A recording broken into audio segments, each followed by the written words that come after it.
I'm gonna reclaim the name, reclaiming the name of Palpatine. You would think that she would take the name Palpatine and use it for good. No. She was like, Leia, I love her. She's a Solo. I could take a Solo name. Yeah. You would think. Or create her own name. Yeah, or create her own name. And she's like, no, I'm going to take my Jedi Master? The person I spent like 2 weeks with. If that. Yeah, even if that. Like a couple days. That she did some partial training because Leia actually trained her up in the beginning of the movie. Mm-hmm. You would think that she would have taken Solo or a Palpatine name. But no, she was like, F it. Let's do Skywalker. And I'm like, I felt so dumb. It felt so dumb. cheap. So cheap. So cheesy. That I was like, alright. That's what I'm saying. Like, I just... Yeah. And the Last Jedi... Can I air a grievance? Alright, real quickly, right? I have a grievance that I don't get paid big money to either write for Lucas films or Disney because I had the ideas before both of them. Of the incest? Am I right? No matter which way it went, man. Like there would have been more ETs in the movie. One of them was going with it. They stole my idea. Disney stole my idea. I think I should get at least a percentage.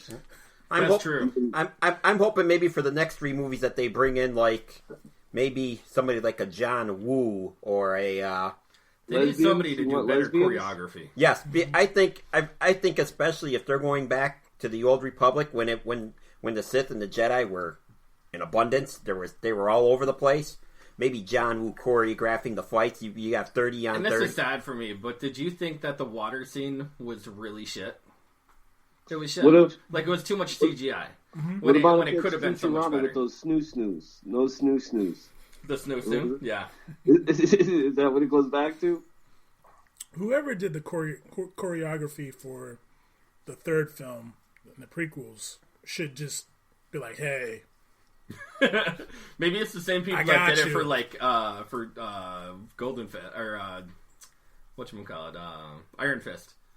Because that was horrible.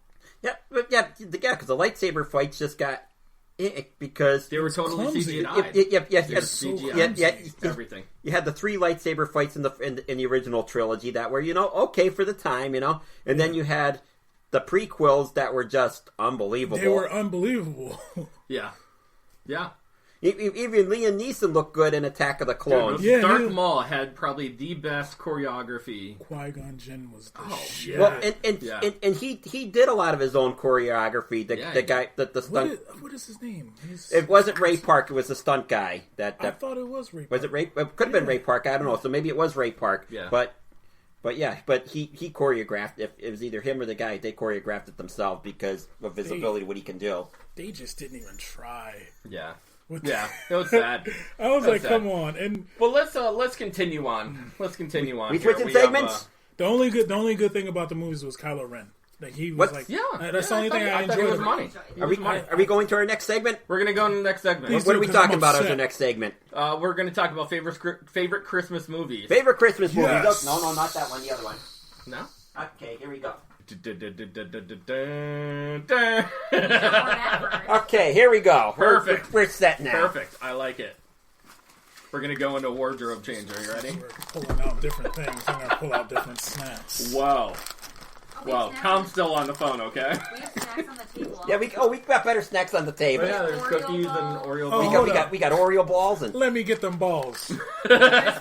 It's allergic to peanuts. We're making sure I don't. Do you allergic to peanuts? Oh, no, he loves all I types love of nuts. He loves all types of Yeah, nuts. there's cookies. Where them Oreo balls at? There's cracker candy, Oreo balls. Are these Oreo balls? Those are the Oreo balls, Yeah, yes. the blue ones are the peanut butter, and then the yellow ones are lemon. And those are Oreo trees. Yeah, so birthday cake's blue, and then the peppermints are red. The blue trees are made from birthday cake flavored Oreos, and the red ones are peppermint bark Oreos. Oh shit! But anyways, Christmas movies. We're going to talk about some great Christmas movies. There's gonna be a lot of interesting names of movies that come up that people never thought of as being Christmas movies, and I know a few. Christmas ever. Which is gonna be So, Will, come on. Your favorite movie, Christmas movie / movie on during Christmas time? I have two. Jingle All the Way and A Christmas Story, of course. Okay. Is that the one that you go to all the time? Like, you're just like, every time it's on TV, A Christmas Story, boom. Yep. Yeah. I had the DVD too, like, and I would watch it like when it wasn't Christmas. Yeah. So it was like weird. It was like summertime, and I was like, yeah. What was the number one thing about that movie that you were just like? When Ralphie finally stood up to the bullies and he just beat the shit out of that kid and he's just cursing. He's like, "You no good motherfucker," and they're like, "Did you hear what he said?" That was my favorite part. Mr. Tony? Man, I have to say A Christmas Story as well. That's my go-to movie every Christmas. Beyond that, I mean, if you had to call a Christmas movie, I mean, there's always your Die Hard. The Die Hard's a Christmas movie. It is a Christmas movie. Happened during Christmas. Yeah. Technically, Gremlins. Christmas movie. Is a Christmas movie. Yes, it is. Happened during Christmas. Lethal Weapon is a Christmas movie. Lethal Weapon, very much a Christmas movie. Very much a Christmas movie. And I actually have a Christmas movie that everybody always forgets about every year. Eddie Murphy movie. The movie was called Trading Places. Him and Dan Aykroyd. Yeah. Tom, how about for you, buddy? Well, I to go with the conversation, I think it's like this. If there's one movie that's constantly on every year that I watch whenever it's on TV, is Christmas Vacation. I'll laugh. I love Christmas Vacation. Oh yeah. Right, but my all-time favorite, my favorite is Home Alone 2. Okay. I love Home Alone 2, especially when what's the big one's name? Is it only because it has Donald Trump in it? Daniel Stern is the tall guy. Well, what's his name in the movie? Donald Trump. No.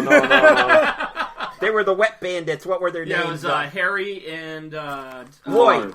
Harry No. and Lloyd. No, that's Dumb and Dumber. Marvin Harry. Or Marvin Harry. Marvin Harry. Yeah. Marvin Harry. Sorry. Close enough. Yeah, close enough. It was like a Dumb and Dumber movie when an 8-year-old kid just torments him like that, though. And blow torch and door handles. When they changed the name of the Wet Bandits to the Sticky Bandits, and he put his hand, he started counting the pennies. That was perfect. I love when he was out on the ice skating rink and he had the sticky hand and he was like ripping off necklaces, like he ripped off a scarf, somebody's hat. He had like a handful of change. Wasn't he also the guy in Rookie of the Year? I have no Who, idea. Daniel Stern? Yeah, was he the No. He was in He was in a baseball movie, but I don't remember which one. He was in City Slickers. He was. Wasn't he the guy who was like, "Excuse me, ladies"? They go to the ladies at the bar. He's like, "Excuse me, ladies," and he goes to play the pinball game. So it's going silly on the pinball. I remember Rookie of the Year. Yeah. He was in Rookie of the Year. Yes. Yeah. Okay. Yeah. Well, yeah. Oh, yeah. He was the one coach, wasn't he? He was one of the coaches. Yeah. Yeah. Yep. He's like the guy. He's like some pictures like it hot, some like it cold. I got the best of both worlds. Hot ice. He was silly, man. He was a good guy. Well, he still is. He's still alive. Don't you worry. Mm-hmm. He hasn't died yet. No? No. He's only 62. 62. Anyone's got to be living better than what's his name right now? Dennis Quaid or Randy Quaid or whichever one, the one that lost his mind. Probably Randy. Is it Randy or Dennis? Which one's the one that was living like homeless? Probably Randy. It wasn't Dennis Quaid. Which one's the one that was Cousin Eddie? That's Randy Quaid. Randy Quaid. Yeah. He basically became Cousin Eddie. Jesus Christ. Yeah, right? He looks crazy. But yeah, those are my favorites. But anyway, go ahead, Spark. What's yours? Well, I mentioned Trading Places with Eddie Murphy and Dan Aykroyd. That's a funny movie because you got more. Well, have you ever seen Trading Places before? Yeah, I've seen Trading Places. Yeah, that's actually a very funny movie. The way they played the Christmas and then they go into New Year's they went to New Year's with that. Also, as I said, Lethal Weapon Christmas movie. it's always a good movie to watch around Christmas time. That's true.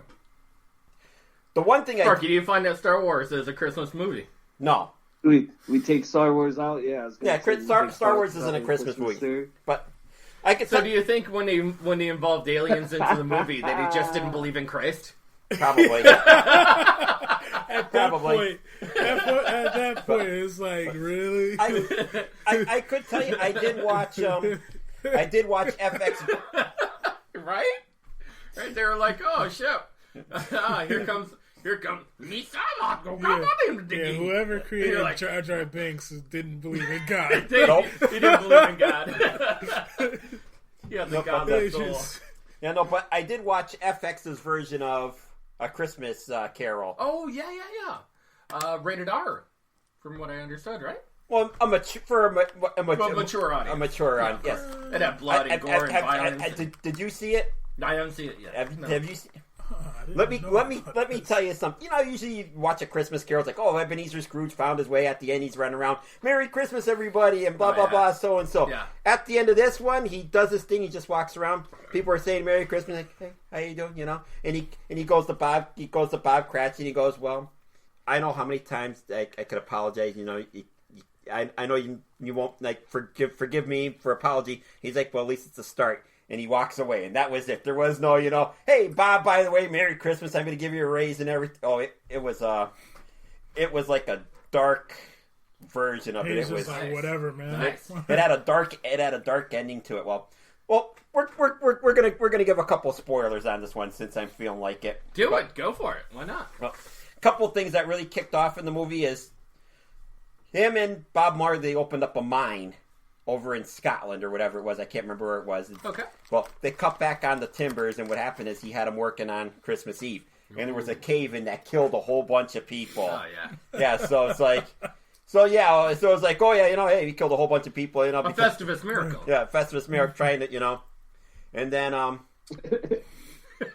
for... the other thing, for Tiny Tim, he needed the surgery to help him survive, right? Sure. So...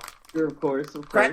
Cratchit's wife came over to him. He goes, you need 30 pounds for the surgery. Well, I'll give you 10 pounds to come over my house on Christmas Day, and then I'll give you another 20 pounds after I tell you what you have to do. Oh, Jesus. Whoa. Yes. No. Whoa. So she goes there, right? And she's like, well, what do you want me to do? He's like, well, you know, what do you want to do? And then she's going, well, is this what you want to do? And he never said yes or no or anything, right? So she just starts taking off all of her clothes, and he was like, yeah, that was something I didn't want. You know, I just wanted to see what you were going to do for the money. But so here you go. But it was her that said, one of these days, Scrooge, you know, I'm just going to make sure that somebody's going to grab you and point you and stick your face in the mirror and show you the wrongs of your ways. If somehow she was able to contact the spirits, and she was the one that brought the spirits forth to go after Ebenezer and haunt him. Damn. But with the spirits, like the Ghost of Christmas Past was more or less the same thing. The Ghost of Christmas Present was actually Scrooge's dead sister. Instead of like a regular ghost, it was his dead sister going, you know, hey, let's look at the wrongs of what you're doing. And every single time as the ghosts were coming, he just kept on making excuses like, you know, wasn't my fault, you know, as I was a child, my father left me to the school, you know, nobody, you know, all the same, you know, excuses. Yeah. And he did the same thing for the Ghost of Christmas Future, more or less, also. So he was more or less going to be doomed. The spirit that actually helped him redeem himself at the end was Jacob Marley. Came back one more time. He's like, well, I came to talk to you one more time to try to put you on the right path. Try to put you on the right path. Yeah. So it's actually the Ghost of Marley that put him on the right. So there was a lot of weird twists in it. Gotta watch it. It was, but after you watch the end of it though, and you just sat there and you're like, that makes me appreciate Scrooge more. Yeah, for real. Like Scrooge, another Christmas classic. Yeah, with Bill Murray. With Bill Murray. But at the end, you felt good seeing that. Yeah. You put on FX, you watch this, you're like, There's I'm gonna rethink some life decisions right now. Oh, man, she really took her clothes off. Like, here's the problem. Here's the problem, though. She's like down for 30 pounds. More or less. Here's the problem, though.